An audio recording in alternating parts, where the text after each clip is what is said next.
আসসালামু আলাইকুম রহমতুল্লাহ। SSC 2025 batch যারা ফিজিক্সের এমসিকিউ এ 25 পেতে চাচ্ছ ভাইয়া, আজকের এই ক্লাসটা শুধু তাদের জন্য। আজকে আমি তোমাকে দুইটা স্টেপে এই ক্লাসটা বুঝাবো। প্রথম নাম্বার স্টেপে আমি তোমাকে বুঝাবো যে কিভাবে এই শর্ট টাইমে তোমার ফিজিক্সের এমসিকিউ এর প্রিপারেশন নেওয়া উচিত, আর সেকেন্ড স্টেপে তোমাকে বুঝাবো যে পরীক্ষার হলে কি টিপস ফলো করে দাগাইলে তুমি এমসিকিউ সর্বোচ্চ মার্ক পাবা ফিজিক্সে।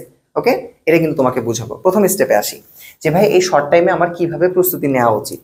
দেখো ভাই, এই প্রশ্ন করার আগে প্রথম নাম্বার প্রশ্ন তোমার করা উচিত, আচ্ছা ভাইয়া ফিজিক্সের কি কি টাইপের এমসিকিউ হয়। দেখো, ফিজিক্সে দুইটা টাইপের এমসিকিউ হবে, একটা হলো তথ্য নির্ভর, বিভিন্ন তথ্য দিয়ে দিতে পারে, আর একটা হলো ভাই গাণিতিক প্রবলেম।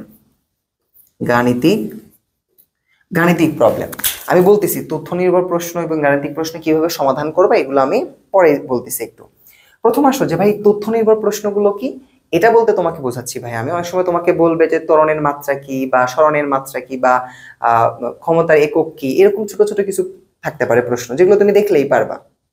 বা অনেক সময় কোনো বিজ্ঞানীর নাম বলতে পারে, বা অনেক সময় কিছু দেখবা যে থাকে না কিছু ইম্পর্টেন্ট লাইন বইয়ের, ওগুলো ডিরেক্ট তুলে দিতে পারে। এটা হলো তথ্য নির্ভর প্রশ্ন।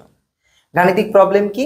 গাণিতিক প্রবলেম মানে ভাই ছোট ছোট কিছু গাণিতিক জিনিস দিয়ে রাখবে তোমাকে, বলতে পারে কোনোটা রোধ বের করতে বলতে পারে, বা কোনোটার উচ্চতা বের করতে বলতে পারে, বা তোমার কোনোটার বলতে পারে যে আপেক্ষিক রোধ বের করো, এরকম ছোট ছোট কিছু থাকবে। বা তড়িৎ প্রবাহ বের করো, ছোট ছোট কিছু থাকবে। হ্যাঁ, এই ছোট ছোট কিছু গাণিতিক প্রবলেম দিয়ে এমসিকিউটা হবে।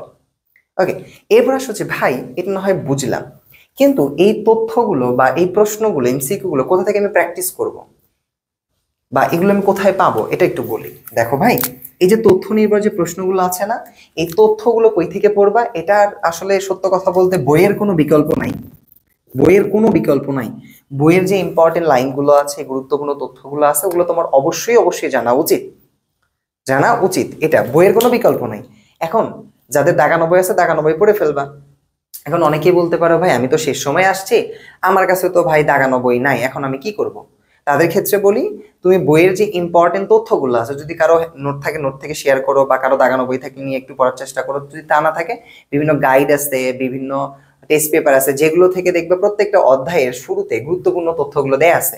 সো ওই তথ্যগুলো একটু মাথার ভিতর রাখার চেষ্টা করবা, যেটা কিনা এমসিকিউ এর জন্য গুরুত্বপূর্ণ।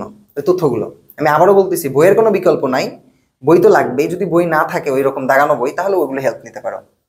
এবার আসো যে ভাই গাণিতিক প্রবলেমগুলো বা এই এমসিকিউ গুলো আমি প্র্যাকটিস করবো কই থেকে।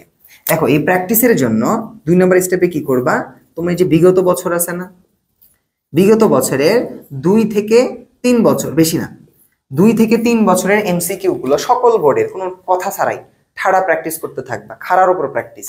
হ্যাঁ, প্র্যাকটিস করো, একটু বুঝে বুঝে কইও। হ্যাঁ, প্রথম হয়তো বা দেখবা যে প্রথম একটা দুইটা বোর্ড করতে তোমার একটু বেশি সময় যাবে, কিন্তু যখন দ্বিতীয় তৃতীয় চতুর্থ পঞ্চম বোর্ডগুলোতে যাবা, তখন দেখবা একই টাইপ অফ এমসিকিউ বারবার আসতেছে। মনে রাখবা যে যে টাইপটা প্রত্যেকটা বোর্ডে বারবার রিপিট হচ্ছে, তোমার কাছে মনে হবে যে ওইটা হলো ভেরি ইম্পর্টেন্ট টাইপ, যেটা আমার এবারও আসতে পারে। ওকে ভাই, বিগত বছরের কোশ্চেনগুলো একটু প্র্যাকটিস করবা। ওকে, আচ্ছা বুঝতে পারছি, এই তথ্যগুলো বুঝলাম। আচ্ছা এবার একটু থামো, তোমাকে গুরুত্বপূর্ণ একটা সুখবর দেই। সেটা হলো কি ভাই, তোমরা যারা এমসিকিউ নিয়ে অনেক বেশি টেনশনে আছো যে কোন এমসিকিউ গুলো প্র্যাকটিস করবা, তাদের জন্য ভাই অ্যাক্টিভ ক্লাসরুমের পক্ষ থেকে দেখো ফিজিক্সের এমসিকিউ এর মাস্টার ক্লাসটা কিন্তু আপলোড হয়ে যাচ্ছে আজকে 24 তারিখ রাত 10টায়। ঠিক আছে, সো এখানে কি থাকবে, প্রায় 200টা গুরুত্বপূর্ণ এমসিকিউ এর সমাধান থাকবে ব্যাখ্যা সহ। ওগুলো তুমি যদি পড়ো ভাই, ইনশাল্লাহ ওইখান থেকে প্রশ্নগুলো কমন পাবে। তো চলো ভিডিওতে এইবার আসো ভাই।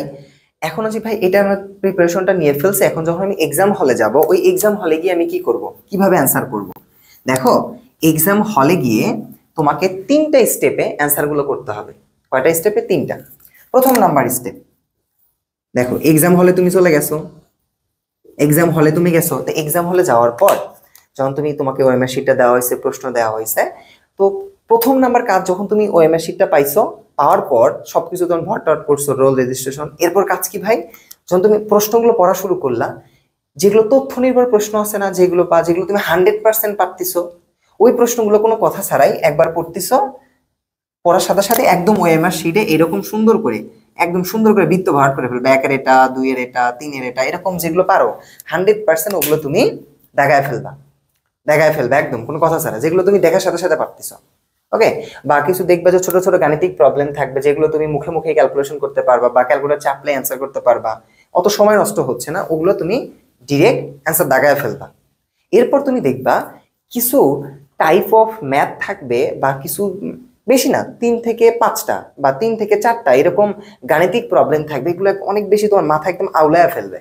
এটা শুধু তোমার না, সবার ক্ষেত্রে এরকম হয়, বুঝছো? সেটা কার কার ক্ষেত্রে হয়, এই মাথাটা আউলায় কখন যখন এরকম গ্রাফ থাকে বা যখন একটা উদ্দীপক থাকে, যেমন উদ্দীপক দিয়ে এমসিকিউ গুলো হয়, যদি গ্রাফ থাকে বা উদ্দীপক দিয়ে এমসিকিউ গুলো হয়, এই ধরনের এমসিকিউ গুলো তুমি একটু শেষের দিকে সলভ করবে ভাই। তার কারণ এই ধরনের এমসিকিউ সলভ করতে গেলে তোমার মাথা ঘুরবে, এটা স্বাভাবিক বিষয়, এটা স্বাভাবিক বিষয়, বুঝছো তো ভাই? তো এই জন্য তুমি কি করবা, এই জন্য তোমাকে এই গ্রাফ বা উদ্দীপক রিলেটেড যে প্রশ্নগুলো থাকবে এগুলো একদম শেষ সময়ের দিকে তুমি যে সমাধান করবা, তাহলেই কিন্তু তুমি দেখবা তোমার মাথাও ঠিক থাকবে এবং অ্যান্সারগুলো সঠিকভাবে করতে পারবা। এবং তোমরা আমার ছোট ভাই বোন না, তোমাদের স্পেশাল একটা কথা বলি ভাই, যেটা আমরা সবসময় ভুলটা করি। তুমি কিন্তু প্রশ্ন কমনও পাবা, তুমি সূত্রও জানা থাকবে, তুমি অ্যান্সার সঠিক উত্তর বার করতে পারবা, কিন্তু তোমরা অনেক সময় ভুলে যাও যে একটা করে এমসিকিউ এর জন্য তোমার সময় কত মিনিট, 1 মিনিট অর্থাৎ 60 সেকেন্ড। কিন্তু তোমরা অনেক সময় এই 60 সেকেন্ডটাকে, অনেক সময় এই 60 সেকেন্ডে অ্যান্সার করতে পারো না। তোমরা একটা করে ম্যাথ সলভ করতে করতে করতে করতে দেখা গেছে তুমি কেউ কেউ 3 মিনিট নিয়ে গেছো, কেউ কেউ আবার 5 মিনিটে সলভ করে ফেলো। এত এত সময় অপচয় করা যাবে না, তোমাকে বুঝতে হবে ভাই, ওই যে 3 মিনিট বা 2 মিনিটের যে এমসিকিউটা সলভ করতেছো, এরকম কিছু আসলেই থাকে যেগুলো সলভ করতে একটু সময় বেশি লাগে। তুমি ওগুলো পরে করবা ভাই, ওগুলো আগে করে মাথাটা গরম করবা না, ঠিক আছে? এই জন্য তোমাকে টাইম ম্যানেজমেন্টটা বুঝতে হবে, কোথায় কত সেকেন্ড তুমি সময় দিচ্ছ। একটা এমসিকিউ বার করার পেছনে তুমি 5 মিনিট দিয়ে ফেলবা না ভাই, তাহলে কিন্তু শেষে সুন্দর একটা মারা খাওয়া যাবে। এজন্য কি করবা, গুরুত্বপূর্ণ এমসিকিউ গুলা দেখায় ফেললা, তারপরে যেগুলো একটু ছোট ছোট ম্যাথ আছে সেগুলো দেখায় ফেলছো, তারপরে যে উদ্দীপক বা গ্রাফলেটের যে প্রবলেমগুলো আছে সেগুলো একটু শেষের দিকে করবা। আর অবশ্যই টাইম ম্যানেজমেন্টটা ঠিক করবা, যেন 25 মিনিট সময় 25 মিনিটে যেন সবগুলো পূরণ করতে পারো। একটা স্পেশাল কথা ভাই, তোমরা জীবনেও কেউ কোনো প্রশ্ন মিস করে আসবা না, দাগায় আসবা, কমন আসুক আর না আসুক তুমি দাগায় আসবা, কারণ তোমার তো নেগেটিভ মার্ক নেই, বুঝছো ভাই? আর আমি বিশ্বাস করি আমার প্রত্যেকটা ছোট ভাই বোন অনেক ভালো প্রিপারেশন নিয়েছো, সুন্দর প্রিপারেশন নিয়েছো, অবশ্যই তোমাদের ভালো কিছুই হবে ইনশাল্লাহ। কি পারবা না? অবশ্যই লেখা যায় ইনশাল্লাহ ভাই আমি পারবো। তো ভালো থাকো সবাই, সবার জন্য শুভকামনা রইল। আসসালামু আলাইকুম রহমতুল্লাহ।